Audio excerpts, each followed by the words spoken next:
Well, this is a video I did not want to make, but I think it's very helpful for new gardeners especially. Today I would like to share with you 3 mistakes to avoid when you start gardening, and the last one is the worst. So let's go ahead and start with the first one. So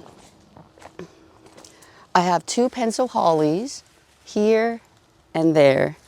So what you will notice is how close it is planted to the foundation. So the first mistake to avoid is to not plant your plants close to the foundation as much as possible, if you can avoid it.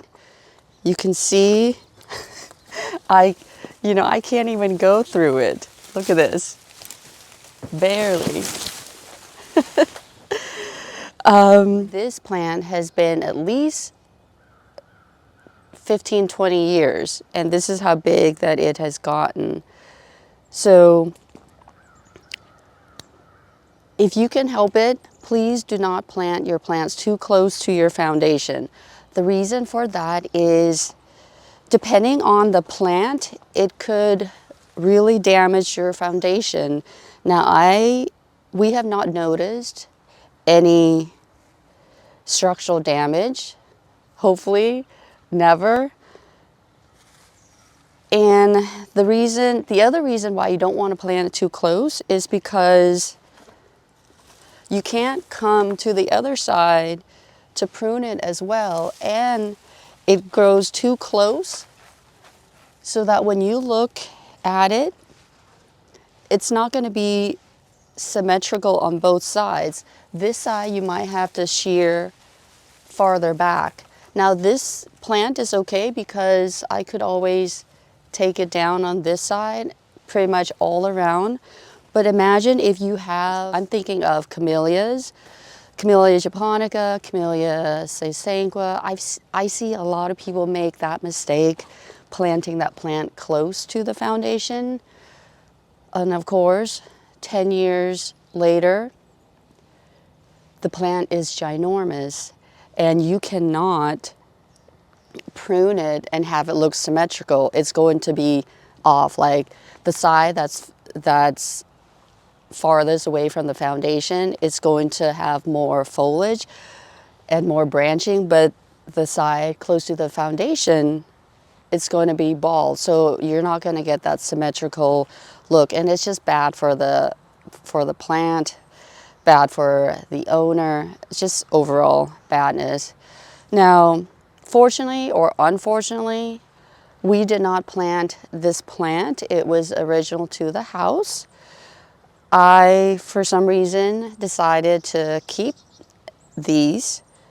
Maybe because I saw that it was already mature and it's not really hurting the foundation. Maybe that's why I kept them. So it's our mistake not to transplant the 2 plants somewhere else. I will consider that as me planting the plant. So the take-home message is, do not plant too close to your foundation, and make sure you research the plant also before you plant it, because some plants could have a root system that could really damage your foundation.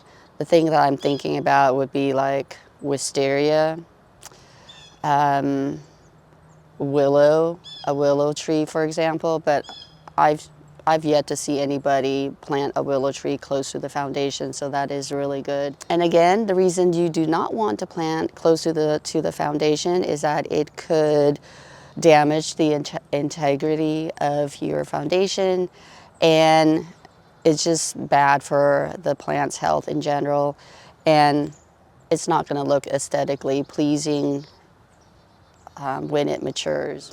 All right, here is the second mistake to avoid.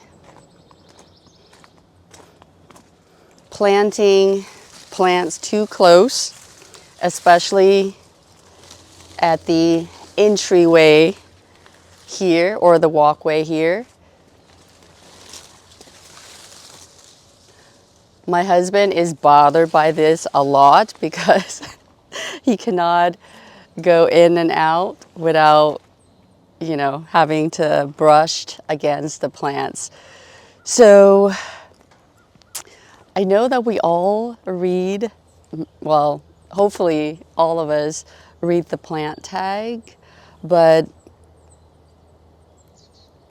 I guess some of us cannot visualize years down the road, which I have to say it's probably is in my case. So these two plants have been planted here in 2020, and they have been transplanted once or twice. And let's see if the plant tag is correct. So it's been 6 years now for these two plants. I would say it's at least 10 feet high, and 1, 2, 3, 4. I would say at least 4 to 5 feet wide right now. This one is of course a runt, so it's smaller, but 4 to 5 feet wide and at least 10 feet high. And guess what? Plants will continue to keep growing even if the plant tag says otherwise. Plant tags just show you the average height and width. So they don't know what kind of condition that you might have, and it depends on where they trial the plant as well. So I'm thinking that this plant will continue to grow for years to come, and I don't know, it's a scary thought to think about it. Now, to my defense, it was a busy time in 2020, 2021 when this garden was still in its infancy. There was a lot of moving parts and me not knowing too much about gardening at all. The main concern was keeping plants alive. But I did watch a lot of gardening videos at the time, and I believe I remember seeing this one garden where the gardener did this beautiful thing, creating an actual arbor with his plants. So I'm thinking that's what I was going for, but I can't remember for sure, and it is what it is right now, and I don't like it very much that there's not space around here. Please learn from my mistake. Do not plant your plants too close.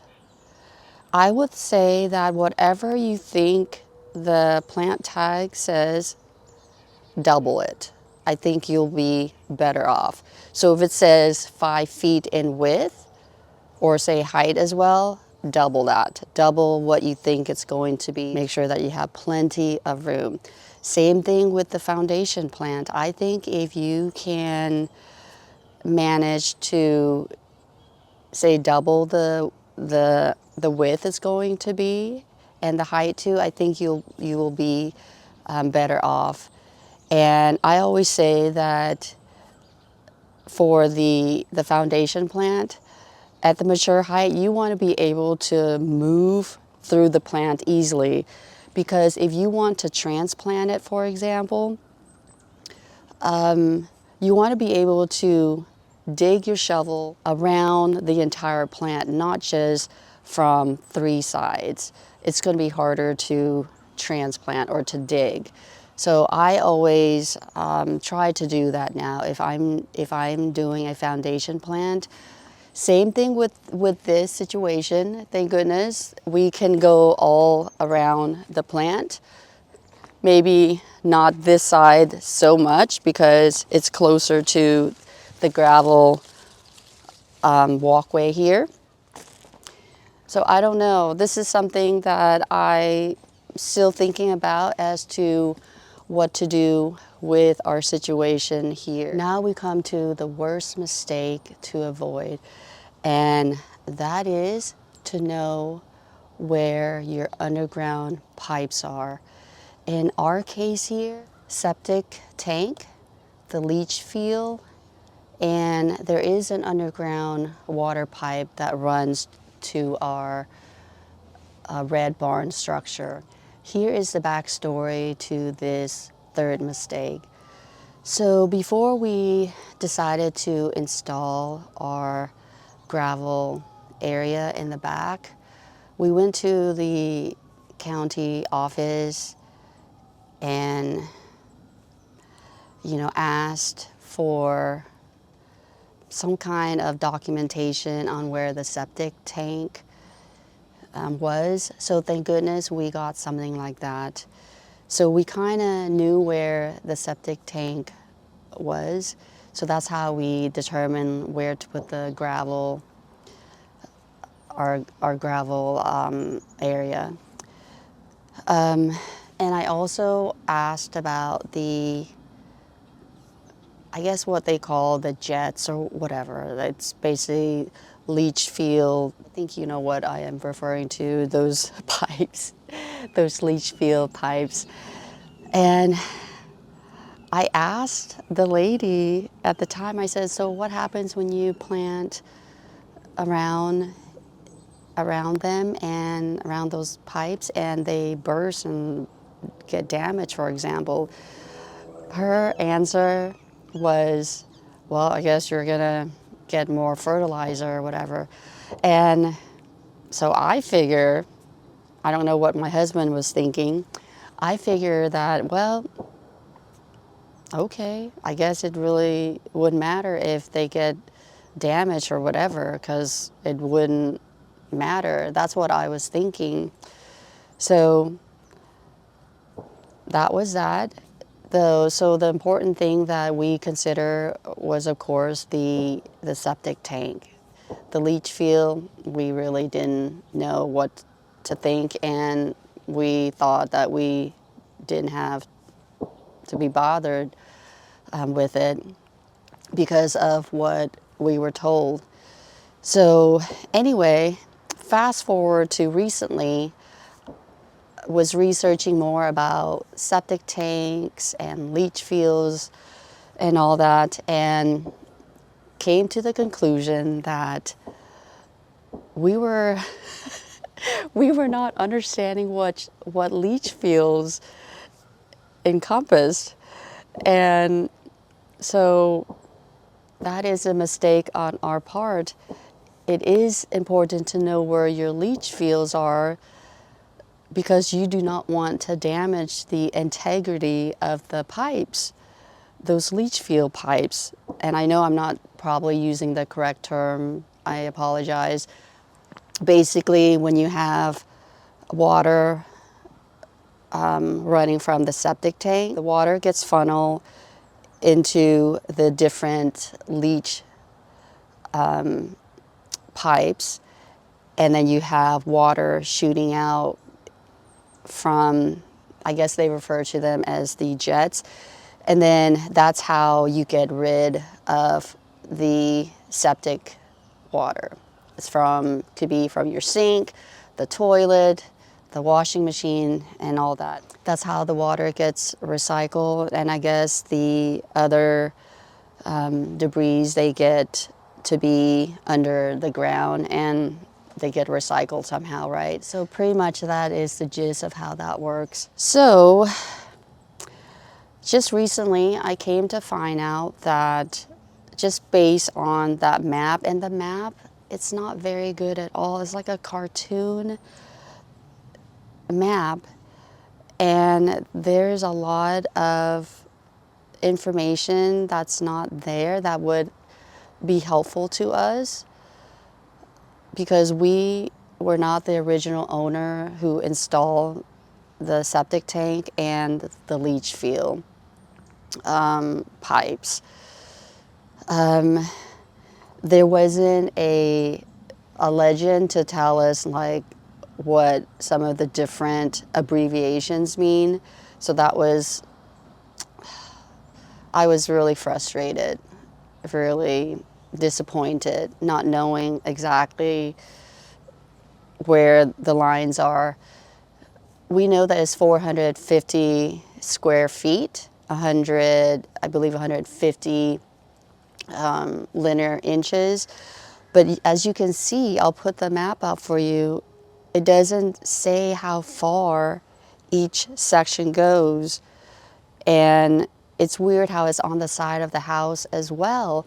And that was the thing that I was puzzled about, because there was a big tree planted there. Now it started off small.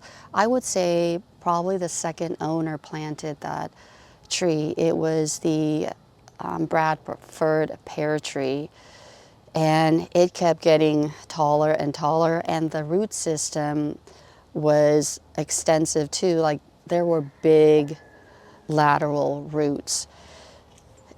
And to make it safe for myself, I planted a plum tree around that general area, because I figure the last owner planted that tree and we haven't seen any damage. So I do want to say that we have not seen any damage as that we could tell from the leach field, from the septic tank. So that is good. There are no issues there. So I figure, you know, I could repeat what they did with that tree. So after looking at the map closely, we noticed, or I noticed, because I was the first one to look at it, that there is a leach field on the side of the house too. But where does it start and where does it end? We do not know. And how long is it? We just know that the leach field is 12 inches from the foundation. And 12 inches, does that mean that that's where the leach field starts? Or is that the middle of the leach field? Because the trench is 36 inches wide. I think it's 36 inches wide and 4 feet deep. So that was concerning too. Does it start at the 12 feet mark, or is it in the middle that they measured? So it'd be like a 1.5 feet on one side and 1.5 feet on the other side. So lots of questions and lots of concerns going forward, because let me show you. So planted this peach tree. This is going on its second or third year. This peach tree has grown so fast. And guess where the 12 feet is? From there to here, this is the 12 feet mark. I put this here to mark it. And look at how close this is. So when I researched, they want you to plant like at least 20 feet, depending on the plant or the tree, 20 to 50 feet. And look at how close this is. Like 3 feet. That's crazy. So we assume that from the septic tank to this side, it'll be 100 feet. And the side, we determine, like if it was installed where our embankment is, going to where around the French drain area, that would be 50 feet. So it would probably make sense, because we thought maybe it could have been 75 feet this way and 75 feet running on the side, but it wouldn't make sense. So we figure it would be 100 feet going this way. So if it's 100 feet going this way, I will show you where 100 feet would be. So here's the other weird part. We thought, based on the map, that the septic tank would be 3 feet from this deck. So it'd be like around here, and the septic tank would be here. But my husband mentioned that when he looked at the basement, from the basement, he noticed that the septic tank pipe was around this general area. So you can see it's quite confusing where the 3 feet is. So if that was the case, it would be somewhere right around here is where the septic tank is. And looks like the septic tank is 4 feet. It's here somewhere. So let's walk together. So that's an overview of it. Sorry about things don't look nice. So anyway.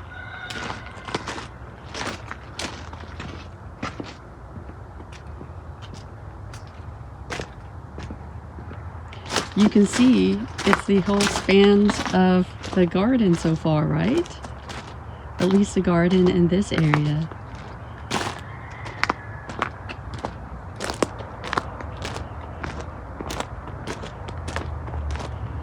All right, you're gonna be shocked. Right around where these 2 plants are, right here. Isn't that crazy? All right, well, here I am again, showing you where 12 feet is. So 12 feet from there, from the foundation to here, and we are lining up with that bird bath, so it's right around here. And 100 feet from that septic tank is right around here. So you can see what is here. We have this. We have this right here. This is this pear tree. We have another pear tree right there, but that is a little bit farther away, but still too close. I have a camellia right here. And these fruit trees have been recently planted too. They're not even 3 years old. And we got 2 apple trees planted last year. So lots of decisions to make design-wise prior to knowing, more about the leach field. I like them here. They're closer to where I could see them, and they have provided some shade, but I can't have them here. It's more important to have our leach field, our septic tank not get damaged. So they would have to be transplanted somewhere else. Unfortunately, the ones that are too big right now, we'll just have to cut them down, unfortunately. I know some of you don't want to hear that, but losing, say, $100 for the plants is better than having to spend a lot more money and a lot of things going on when we do get things fixed, because they're going to dig. This winter, I think this is winterberry holly, has to come out too, because it's going to get big. It's pretty much in the leach field. So I am not so happy about that. And the apple trees, they have to come out too. The Japanese maple, although it's not close to the leach field, I think it's about maybe a good 6-7 feet. And when I research, it's not going to be a huge problem having the Japanese maple there. But again, just for safety reason, and I am thinking about the future. I think about the future owner. It could be, my son could be living here for a while, or it could be somebody else. I want the next owner to, buy a house where they don't have to deal with this kind of stuff. So things are going to be changing, and I'm not looking forward to that. And I didn't mention that false cypress, the Camaecyparis, that is near the septic tank. That one has to come out. Oh my goodness, I'm not so happy about that. So you see how this is the worst mistake that you could make out of the 3?